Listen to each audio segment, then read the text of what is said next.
Hoy venimos movidas por la convicción de que la justicia contra los implicados de su asesinato llegará. Queremos que este proceso judicial permita esclarecer plenamente los hechos y determinar las responsabilidades que corresponden. Queremos que la voz de Joel siga presente allí donde él ya no puede hablar. Queremos que su familia y amistades sepan que no están solas. Seguiremos reclamando verdad, justicia y reparación. Por Joel no puede quedar en el olvido. Por Joel, memoria, dignidad, justicia. Justicia para Joel. Justicia para Joel. Justicia para Joel. Comeza na Audiencia Provincial da Coruña o xuízo polo crime de Joel Quispe, o mozo asasinado dunha coitelada na Coruña na noiteboa de 2023. Outros 3 mozos sentan no banco dos acusados pola súa presunta implicación na morte. Enfróntanse apenas de entre 3 e 25 anos de prisión. A familia da vítima confía en que o crime non quede impune e se faga xustiza. Saúdos, boas tardes, benvidos ao Galicia Noticias deste luns 1 de xuño. Arranca o mes cun novo accidente mortal nas estradas galegas. Un home de 41 anos morreu tras chocar frontalmente o seu coche con outro vehículo. Sucedeu esta noite no concello coruñés de Abegondo. No sinistro tamén quedou ferida unha muller de 55 anos que tivo que ser trasladada ao hospital. Sei que chocaron 2 coches de frente. Aí ten habido, aí mesmo xunto á autopista, morreu outra señora daqui, habrá por aí 5 ou 6 anos, non? Pena, claro, ten 2 niños pequenos, que se vai fazer. Pior foi ele, pero nace un para todo. Claro, estamos consternados porque é un chaval joven que tiña a súa vida por diante, con 2 nenos pequenos, será un pau para todos os vecinos. Todo en llamas, aparte unhas llamas super altas. Estábamos traballando cando escoitamos o estoupido, un estoupido monumental. A temperatura que debeu coller aí dentro. Gracias a Dios no hai víctimas y que eso é lo importante. Y bueno, a ver qué soluciones y medidas hay ahora. Falando que ven nas imaxes, o segundo incendio nun edificio abandonado na cidade de Ourense en apenas 2 semanas, esta vez foi no barrio da Ponte e a plena luz do día. A virulencia das lapas fixo que a columna de fume fora visible dende varios puntos da cidade. Os bombeiros aínda tiveron que volver hoxe mesmo ao lugar, 2 días despois. Non houbo feridos, pero hai negocios afectados. Esta madrugada ardeu un camión do Servizo de Recollida do Lixo na Coruña. Ocorreu no barrio del Viña e afectoulles a outros 9 vehículos que estaban aparcados a carón. Os operarios que ían no vehículo do lixo puideron abandonalo antes de que quedara totalmente calcinado. Espertamos co estoupido, de feito temblou a casa e xa sabíamos que non era nin polo depor ni nada. Fomos a aventar porque sabíamos que pasaba algo. O lume estaba tan alto que non sabíamos identificar que era, así de primeiras pensamos que eran os locais comerciais. Eu teño aí a bodega, entón claro, pois puxeme moi nerviosa.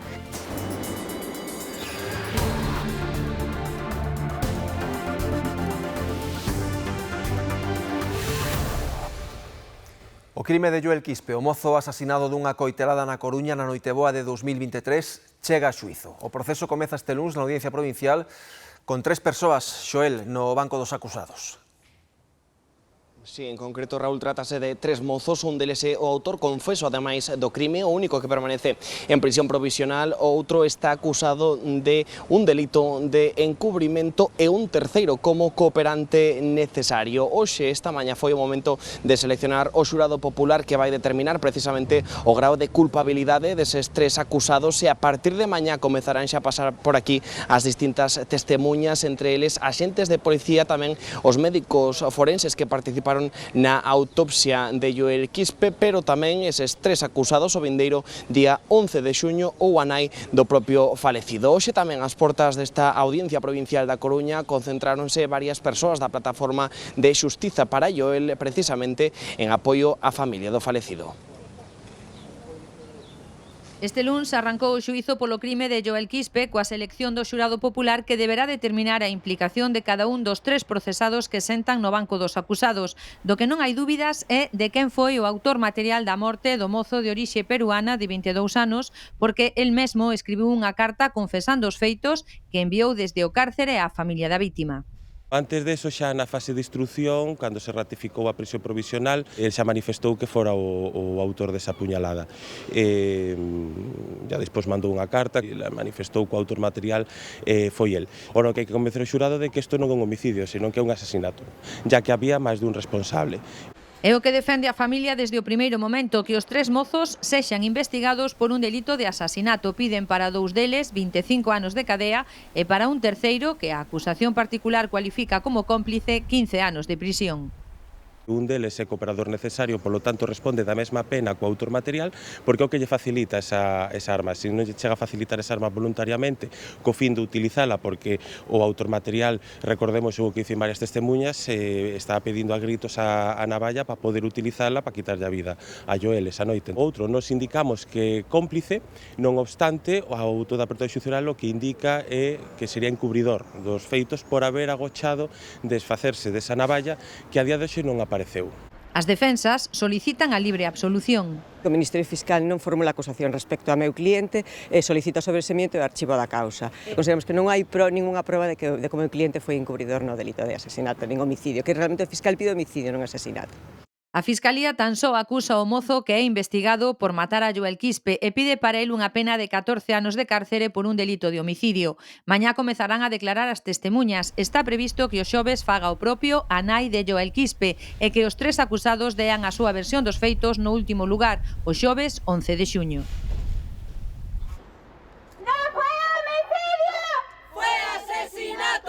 Non foi homicidio, foi asasinato e reclamación dos familiares e amigos de Joel Quispe que hoxe berranlle ás portas da Audiencia Nacional da Coruña coincidindo co inicio do xuízo pola súa morte.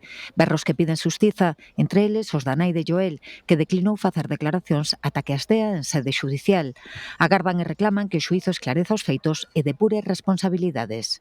Hoy venimos movidas por la convicción de que la justicia contra los implicados de su asesinato llegará. Queremos que este proceso judicial permita esclarecer plenamente los hechos y determinar las responsabilidades. Después de 2 años y medio, creo que el clamor siempre ha sido justicia y esperamos eso, a pena máxima y que esto quede como precedente. A mesma xustiza que piden hoxe é a que levan pedindo desde que se cometera o crime, loitando para que o caso non se tipificase como homicidio e para que xulguen por asasinato non só o principal acusado, senón os 3 procesados. Os feitos aconteceron en 2023, contra as 6:30 da mañá do 24 de decembro. Segundo o relato da Fiscalía, un grupo de mozos e Joel Quispe, de 22 anos, e que nese momento estaba só, comezaron a enlearse por motivos que non foron aclarados. Pouco despois apareceron outros 3 mozos que inicialmente intentaron mediar e poñer paz. Porén, acabaron enfrontándose a Joel e nun momento dado, un deles colleu unha navalla e acoitelouno no abdome e no corazón. Morreu prácticamente no acto. A navalla nunca apareceu. As cámaras de seguridade dun local gravaron pouco despois os 3 mozos tomando unha cervexa. Hoxe sentan no banco dos acusados. Os outros 2 mozos que agrediron a Joel antes da pelixa mortal foron condenados o pasado mes de abril. Aceptaron 9 meses de prisión e pagar 1.500 euros en concepto de responsabilidade civil.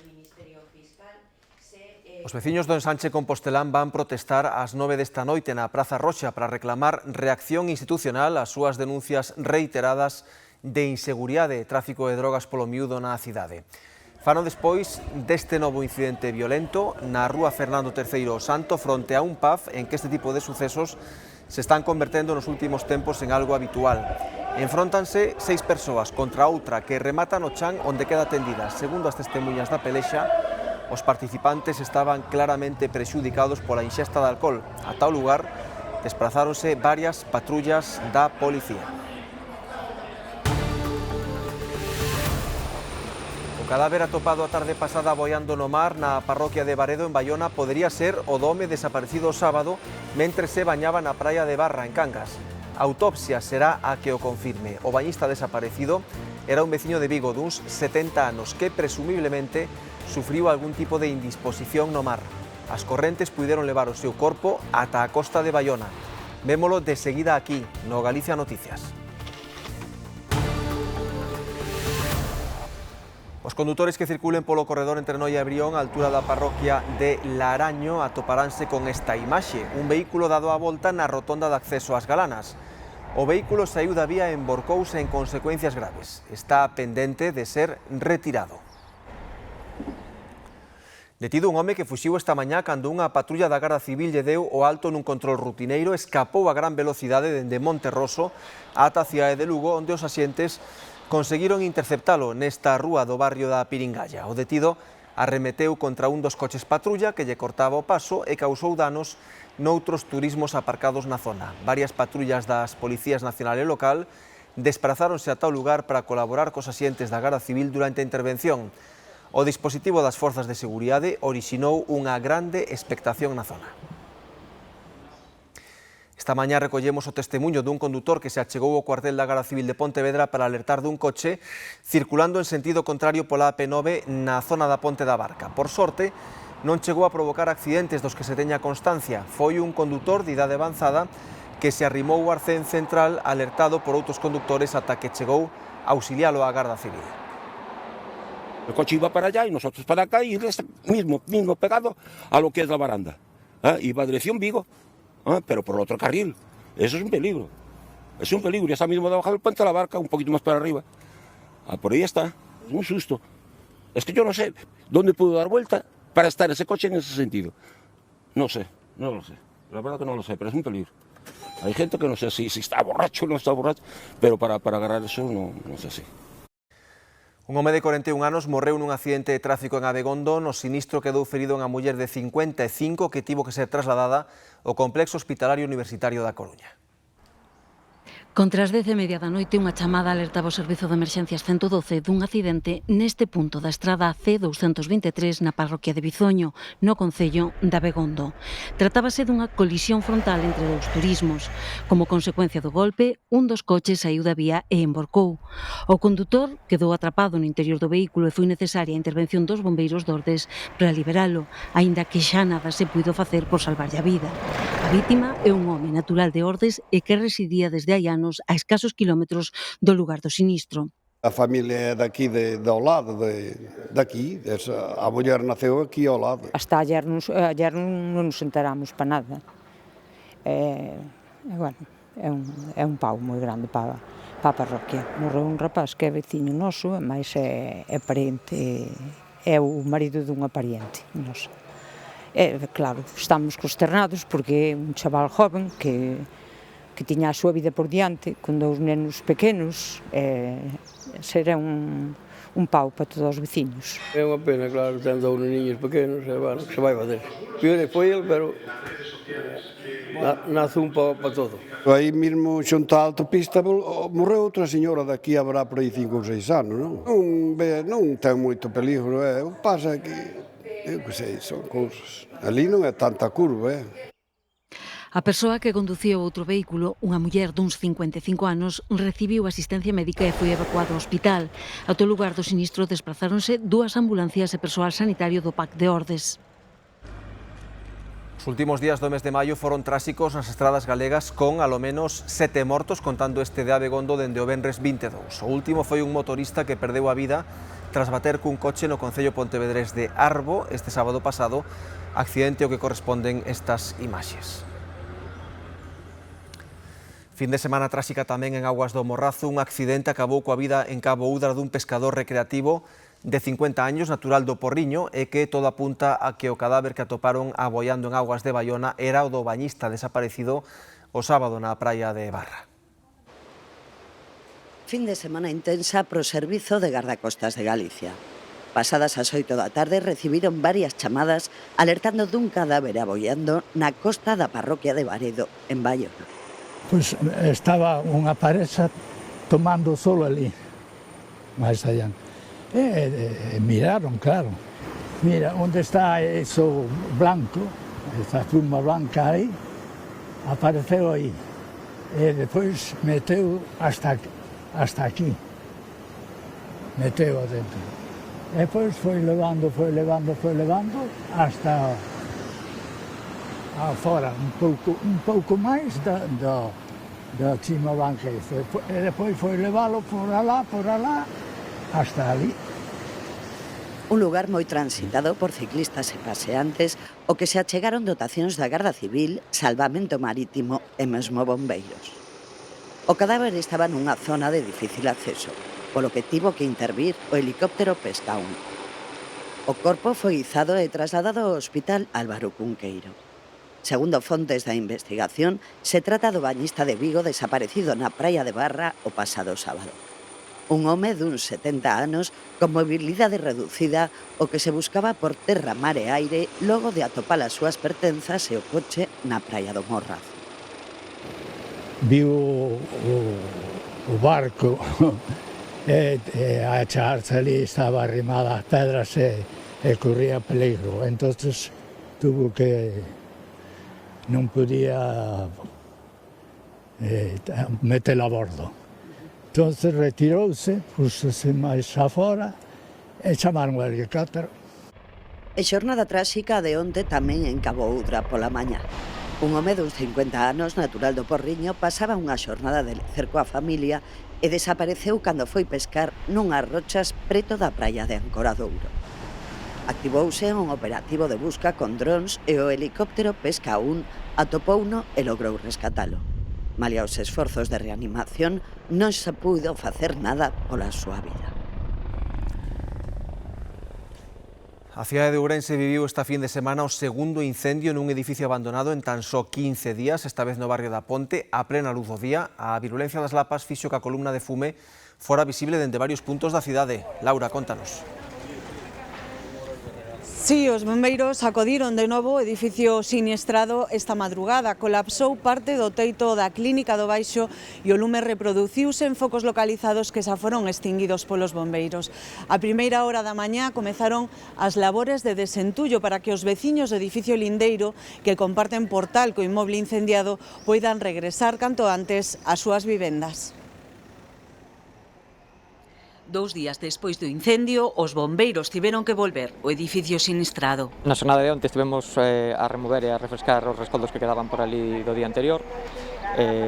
Collimos ahora as 5:30 da mañá, tiñamos 2 habitacións na clínica Vitaldén que está abaixo, tiña 2 incendios bastante desarrollados.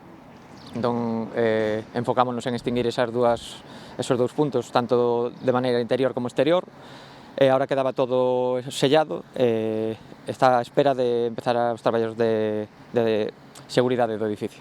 O edificio que linda co afectado polo incendio e co que comparte portal e escaleiras tivo que ser desaloxado sábado. Os veciños puideron entrar a recoller só imprescindible para estes días, acompañados dos bombeiros. Os traballos de desentullo comezaron a primeira hora da mañá. A caixa de escaleiras era unha zona que había sido rehabilitada fai moi poquinho tempo, co cual está bastante ben, pero bueno, hai danos. O lume produxo danos ás instalacións eléctricas, hai algúns desprendimientos de falsos teitos, pero bueno, en principio, con apuntalar, limpiar, deixámolo operativo, que ahora mesmo están todos evacuados e, claro, a xente quere vir para casa.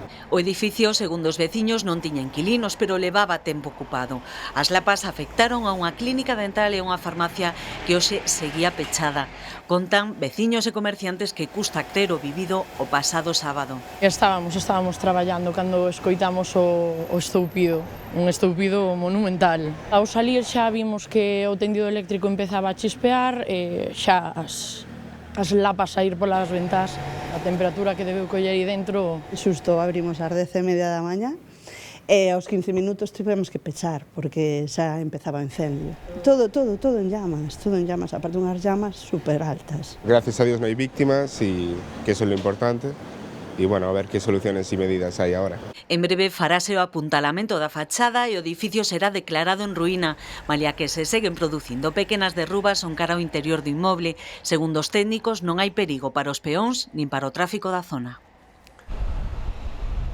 Faleceu no Hospital Álvaro Cunqueiro de Vigo a muller de 91 anos que resultou ferida no incendio da súa casa este sábado pasado. Foi pouco antes das 3 da tarde nun 6º andar da Rúa Venezuela que ardeu case por completo. O lume comezou nun dos cuartos por causas que se investigan. Tal era o fume no edificio que os veciños tiveron que ser desaloxados. Os bombeiros atoparon a muller soa, inconsciente e foi trasladada en estado grave con lesións que non puido superar. Mais incendios, un camión de recollida de lixo ardeu esta madrugada na Coruña. Ocorreu no barrio del Viña e afectoulle a outros 9 vehículos que estaban aparcados a carón. A pesar da aparatosidade, non houbo danos persoais e os operarios que ían no vehículo puideron abandonalo a tempo. Contra as 3 da madrugada nesta rúa do barrio del Viña algúns veciños despertaban cun forte estrondo. Houbo quen se asomou á ventá pensando que se trataba de algunha celebración para encontrarse cun panorama totalmente diferente. Un camión de recollida de lixo ardendo e os coches a carón afectados tamén polo incendio. Espertamos co estoupido, de feito temblou a casa e xa sabíamos que non era nin polo depor ni nada. Fomos á ventá porque sabíamos que pasaba algo. O lume estaba tan alto que non sabíamos identificar que era, así de primeiras pensamos que eran os locais comerciais. Eu teño aí a bodega, entón claro, pois puxeme moi nerviosa, pero bueno, logo baixamos e xa nos comentaron que era o camión que vai a gas e que por eso había tanta explosión. Pero a pesar da aparatosidade deste incendio, houbo veciños que non se decataron do que ocorrera ata esta mañá cando acudiron ao seu lugar de traballo situado nesta rúa. No, ao chegar esta mañá vin o camión que estaba todo quemado, os coches, logo saltou a alarma na miña, da farmacia na casa, avisáronme, pero o meu móvil estaba sin batería e entereime o cargalo. Non me enteré, pero bueno, os vecinos sí que bajaron e se enteraron, sí. Semella que o lume se iniciou na cabina do camión, pero por sorte os operarios que ían no vehículo puideron abandonalos sen sufrir lesións. Contáronnos que eles saíron tranquilos do camión e que, bueno, que así a priori era un lume normal, pero claro, despois foi unha explosión grande.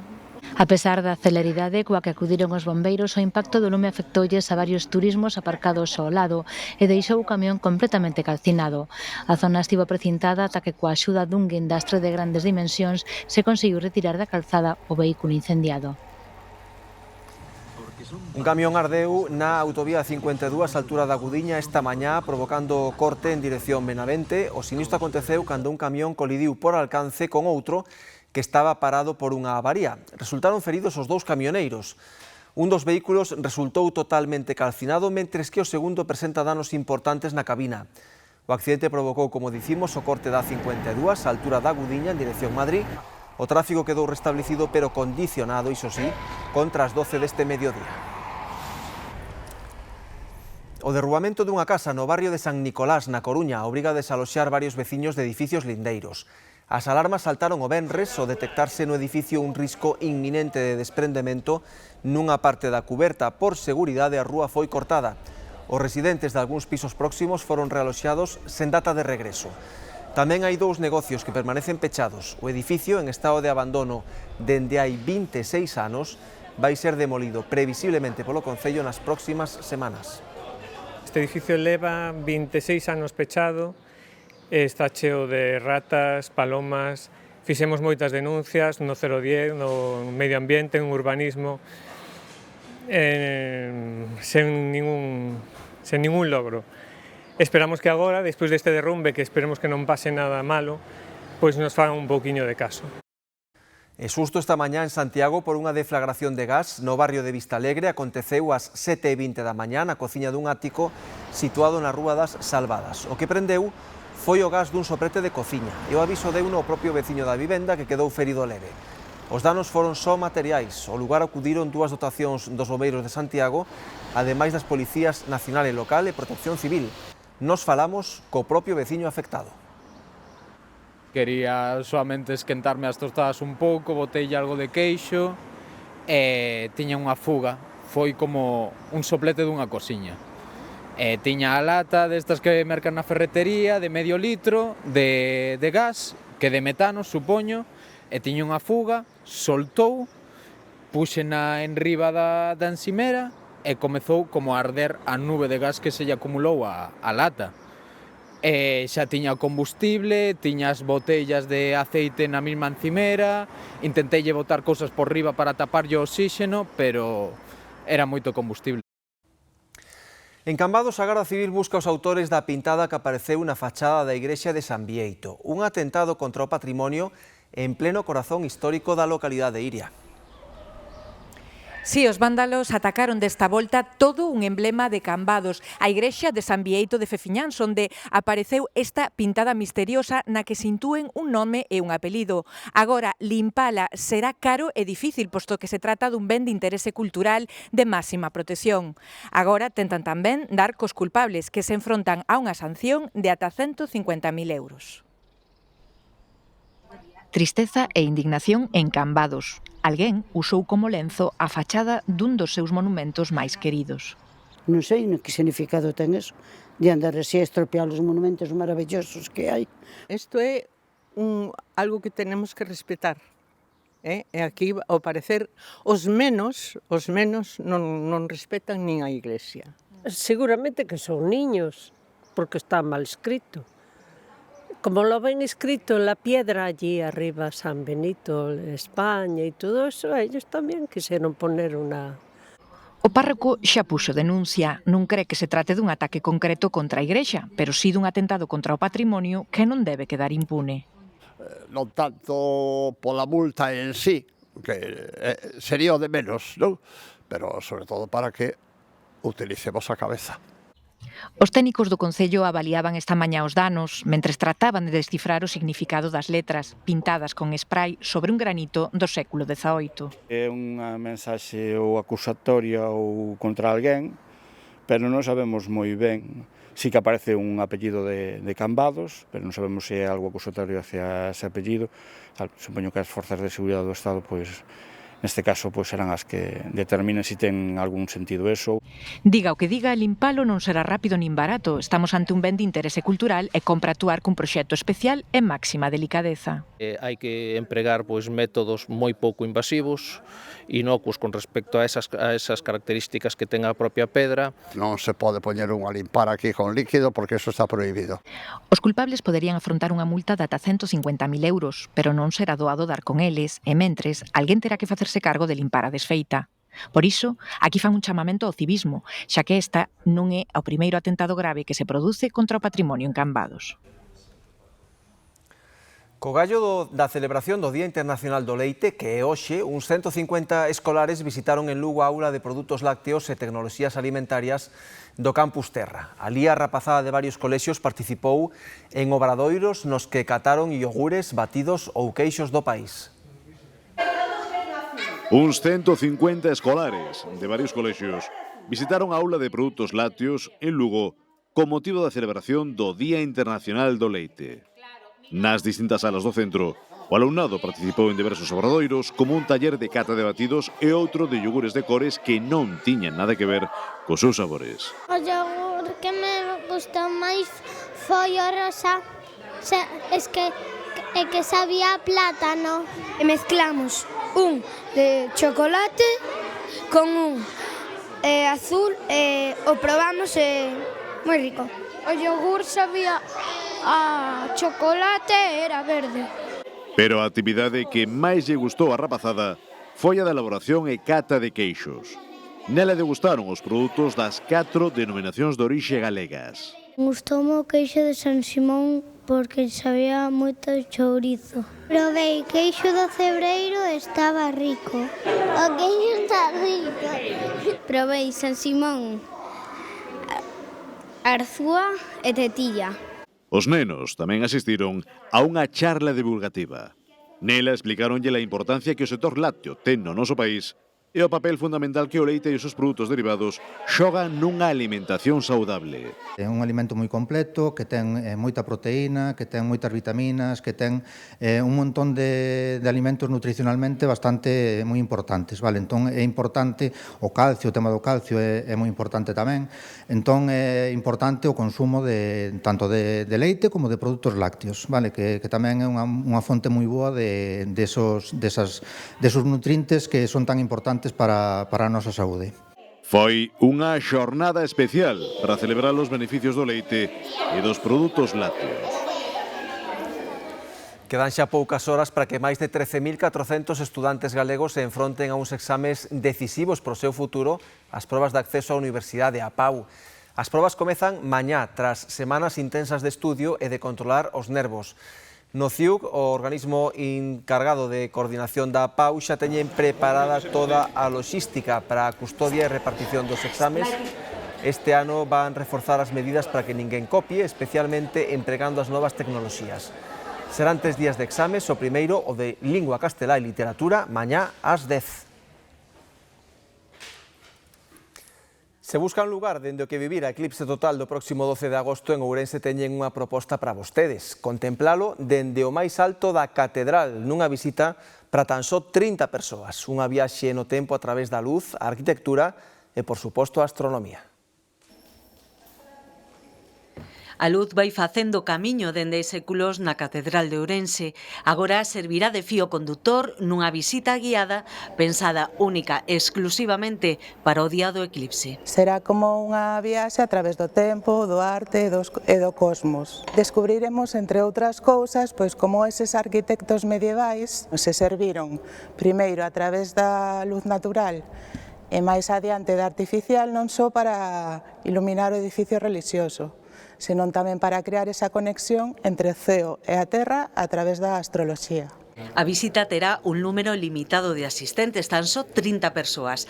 Dura unhas 3 horas e comeza no interior do templo. A visita se vai centrar na luz, pero sobre 3 hitos principalmente. O hito da luz policromada, que faremos referencia ao noso maravilloso pórtico do Paraíso, a luz arquitectónica, falaremos un poquinho do cimborrio, e do rosetón románico, e logo pois a luz astral, que xa esa parte xa é aquí dende a observación do eclipse. Este percorrido pola arte e a arquitectura é tamén unha lección de historia, do paso do tempo e o avance do coñecemento ao longo dos séculos.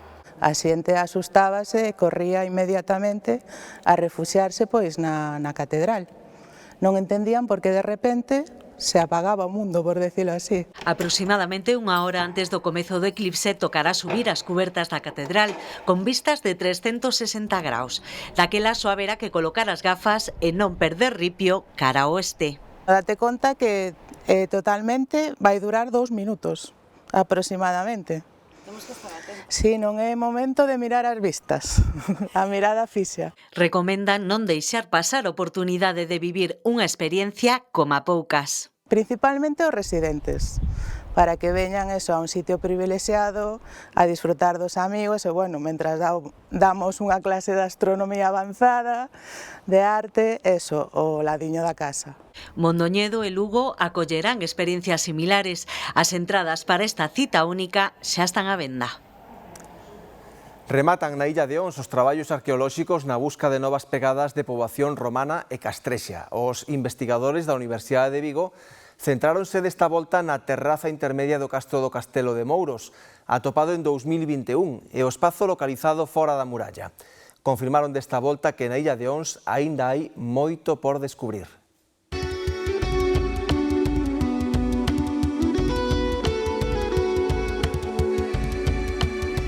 Nestes momentos estamos a navegar nas augas do parque.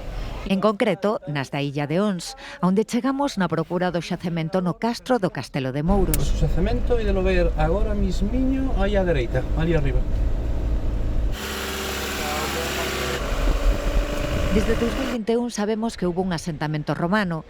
Máis tarde, os mesmos investigadores da Universidade de Vigo confirmarían outro castrexo. En que traballan agora? A entender un pouco como se distribuía o poboamento no entorno do castro, porque sabemos que hai unha ocupación de Idade do Ferro e sabemos que hai unha ocupación romana. Entonces, habitan no mesmo sitio, vanse movendo no espazo que teñen disponible, e esa é a pregunta que tentamos contestar este ano. Temos algúns indicios xa. Parece ser que na sondaxe de fora da muralla só hai estruturas de época romana, hai algún material da Idade do Ferro, pero bueno, os datos polo de agora din solo romano, e os datos polo de agora din solo castrexo na parte media do castro. En cambio, nesta terraza baixa, pois temos unha superposición das dúas ocupacións. E na busca de respostas, sorpresas. O que fixemos é abrir 1 metro cara ali para intentar saber se a cabana continuaba. Como vedes, o muro este apareceu hoxe continúa hasta aí e a cabana, polo tanto, consérvase ben, e o que vamos a facer nos días seguintes é abrir cara a este lado, cara ao norte, para ver se conseguimos encontrar a cabana, o recinto completo da cabana. Vemos que hai outra na parte de atrás da sondaxe a unha cota máis alta, o que nos indica que a ocupación, as casas están organizadas en socalcos. Ao pé da muralla, novos achados. E nesta zona o que temos é unha construcción que se organiza con este muro e temos tres estancias. As primeiras conclusións son que é de época romana e que en principio non parece haber, de momento, ocupación castrexa neste punto. Chegar a conclusións como esta leva anos, por iso compre apoio. Por iso, e porque está nolo contando, a illa garda moitos segredos. Eu non me fío nada do Castelo dos Mouros, porque sempre te sorprende. Traballamos para a sociedade, para devolverlle á sociedade un coñecemento e uns valores patrimoniais que xa son seus de orixe. O dunha parte da historia que, rodeada de mar, custodia a illa de Ons. Rematamos así este primeiro Galicia Noticias do mes de xuño. Quedan xa co Telexornal e Marta da Riba. Grazas pola compaña e moi boas tardes.